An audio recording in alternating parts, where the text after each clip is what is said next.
In this video, I'm going to talk about how you can get him back if you've unintentionally pushed him away, or he's pulled away, or you've had a fight or something's happened, and you want to get him back. You want him to pursue you, to chase you, and you want to feel desirable again. My name is Fareen, and I'm a feminine energy teacher. I teach masculine feminine energy dynamics and attraction dynamics. I teach you how to be a high value woman so that you can attract the partner of your dreams and you can be desired and pursued. So if you're interested in that, make sure to subscribe to my channel and to follow me on my other socials as well. Now, we've all been in this situation where we've really liked a guy. We've wanted to move the relationship forward. Every single time that you move to a man, what's going to happen at a subconscious level is he's going to move away from you, right? He doesn't even know that he's doing this. It's just an unconscious feeling and trigger, right? It triggers him to move away. Now, when we really like a guy, we're trying our best to get him to like us, let's say, right? So the more that we're trying to get him to like us, the more that energetically we are pursuing him. And if we are moving toward him, unconsciously, that's going to trigger him to move back, because there's always one person that is leading in the relationship, energetically or physically. Now, if we're taking that leadership role and we're the one that is thinking about him and wanting to plan, sort of set up the next date or plan for the future, we're the one that's in front, right? So naturally he's gonna be behind us, and then that doesn't feel good because now there's a gap. We're too ahead, so he can't sort of catch up to us because he should be the one that's ahead of us in terms of like the emotional investment, and he should be the one trying to get us to meet him where he's at. When a woman is so ahead of a man, the man doesn't feel any sort of incentive anymore to close that gap because all the work is done, right? Why would he need to close the gap with you if you were the one that is so invested in him? There's nothing for him to do. You've taken his job. There's no job for him. If we don't have a job in the relationship, if there's no job, and for a man, his job is to win the woman over, if he has no job anymore, there's no use for him in that relationship. And so ultimately what he's going to do is pull away. And often men don't like confrontation, right? Have a breakup or something happens in a relationship. Oftentimes sometimes, yeah, a man can be a jerk, but often it can be also, we're triggering something. And what he'll usually do is just point blank tell us what it is that we're doing that's not making him feel good. Very rarely does a man, unless he's a complete jerk, put a woman down. Usually it's the woman that is putting the man down, right? And we do all these things, we emotionally have these outbursts thinking that if we do, this is going to evoke something in him and he's going to all of a sudden pursue us. And think about that for a second. Think about if someone is getting mad at you and reacting negatively toward the things that you're doing for them and putting you down, right? Because often that's what we'll do as women. We'll get mad at our partner and we'll want him to move things forward, and we'll get mad and we'll react, and we'll say all this stuff that ultimately we regret after. But think about if someone did that to you. So if someone said to you, you're not soft enough, pointing everything out at you and getting mad at you for you just being you, that's not gonna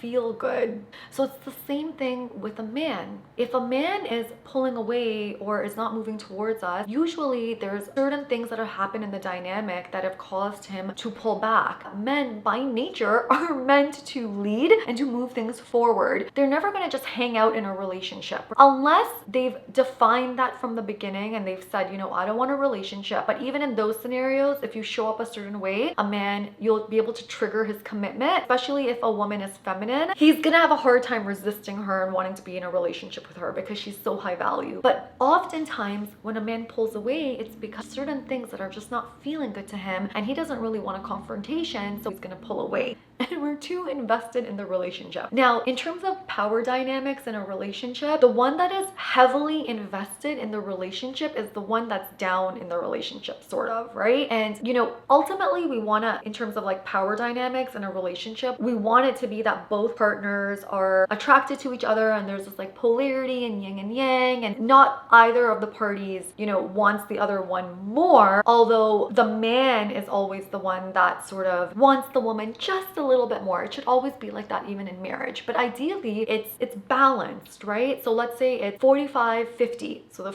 the man is always ahead. What happens with most women and most of you guys is you're so into this guy, you want this guy so bad, or you want commitment so bad, you want marriage so bad, that you don't give him space and room to want you because you just want it so much. And then because you want it so much and you're so desperate for it, you are doing everything you can to make it happen. Everything to get this man interested. In the beginning of a relationship, that might feel good to a man because when we're stroking a man's ego, yeah, that'll feel good to him.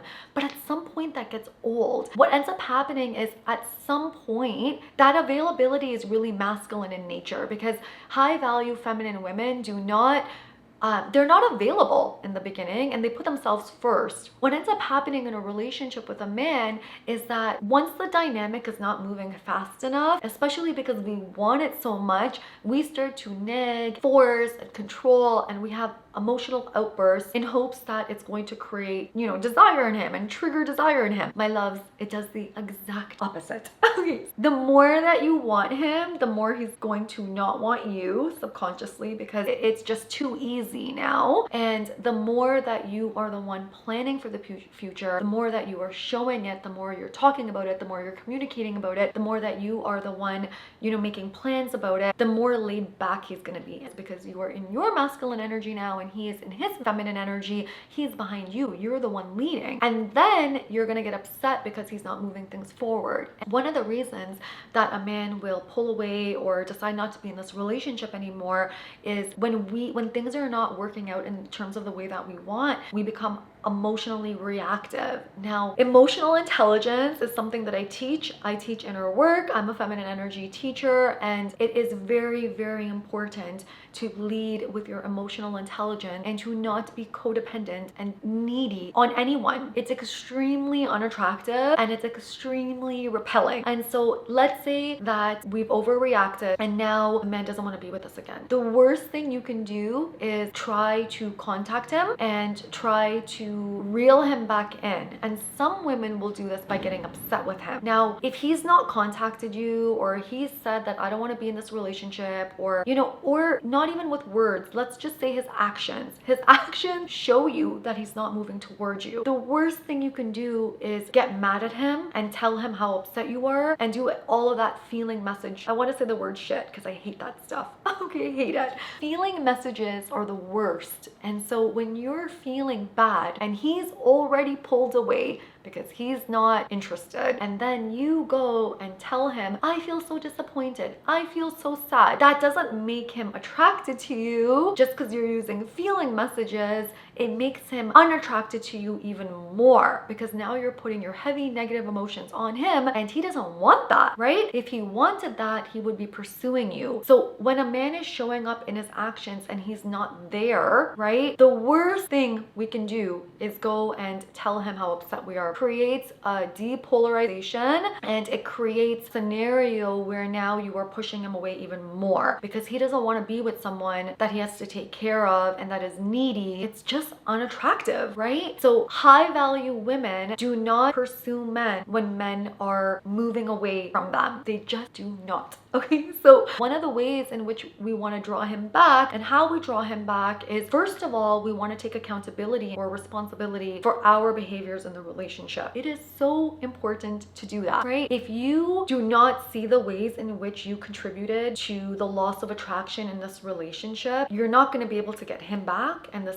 same situation will happen with someone else, right? And so we want to look at our behaviors, and if you need help with this, you can always schedule a call with me and I'll help you in terms of identifying that. Once we've done that, we want to take a step back and then we want to kind of give distance. Now, in terms of getting a man back, we will always get a man back if we create distance and space. This whole thing about leaning back, well, in a way it does work because it activates his ego. If a woman is always needy and clingy and like chasing a man, when the woman stops doing that, the man turns around and the man's like, oh, she's not doing this anymore. Why isn't she doing this anymore? So at some level that will evoke some sort of attraction. I'm not saying this is the best strategy to do because it's games, but it is better for you as a woman to learn to emotionally regulate and to control your emotions rather than going and lashing out at him, because that's going to push him away even more. Then when he does move towards us, and if we've taken space and we've taken time and we've acknowledged what we've done and our role in this, when he does move towards us, we don't want to be super available, right? We want to, be a little bit coy. Like if he's created distance and he sends you a message, you don't need me to respond to the message right away. In private coaching, I have clients on WhatsApp, and with one of my clients, that's actually what's happening. This man's kind of distant, and as soon as we started working together, you know, he messaged her, he wanted to see her, which often happens when women work with me, right? It's just magnetism. I didn't look at my message right away, and she was like urgently wanting to respond to him, right? He had literally disappeared for months, and then we started working together, and then he came back, which is usually what happens when you follow through with your intuition. Magic happens in the universe, and she wanted to respond immediately. And I said, no, it's not urgent. It doesn't matter what he's saying. It's not urgent, right? And in this situation, he had messaged her because he lost someone and he wanted kind of her advice. And she had messaged me and said, well, you know, it's time sensitive. I need a response to this. And I said, it's not time sensitive. Like, that's a, you know, sad thing that happened in his life, but you don't need to respond immediately. And she hadn't listened to me at that point, and she had went and messaged him, and he actually said, yeah, I don't expect you to drop everything. And what ended up happening, because she kind of was doing that in her energy, he stopped messaging. And I said to her, you know, he's kind of testing the waters. He's seeing, are you still there? The attraction is there. You created magnetism by following your intuition and, you know, moving forward with working and coaching and your own inner work, because all you ever have to do is your inner work to be attractive to a man. It's an energetic signal that goes out into the universe, right? But the moment that a man messages and you drop everything and you make it all about him again, the door closes again, right? Because men can feel that. So when he does message you, you don't need to be in this like urgent panic to message him back. Let him wait, because men are also testing to see, you know, is she still there, right? It's also their ego. So we don't want to activate their ego. We want to activate their heart. And in order to activate their heart, we need to give things space and we need to give it time. After he does contact you, and if it is about, you know, him pulling away or anything like that, once you've had a chance to look at your part in the relationship, I would advise, and again, if you're not sure about this, like, speak to an expert. Sometimes when we're, you know, we're emotionally dysregulated, we don't know if we're doing something from our wounding versus our hurt. So this would be a really great opportunity to apologize to him for overreacting. The more that you lose control in a relationship, the less attractive you become, because you don't feel safe to be with anymore, and it doesn't signify strength. Emotional reactivity in a relationship and in a woman signifies weakness, signifies insecurity, and really makes a woman look desperate. So if you want to get him back, create some space, take personal responsibility, and take care of yourself. And whatever you do, do not reach out to him. Do not reach out to him. If you like this video, please make sure to subscribe. You know, I have a lot of tips in Secrets of the Feminine Woman and What Men Want. And if you want anything personal, definitely reach out to me, and I can speak with you about your specific situation. And I'll catch you on the next one.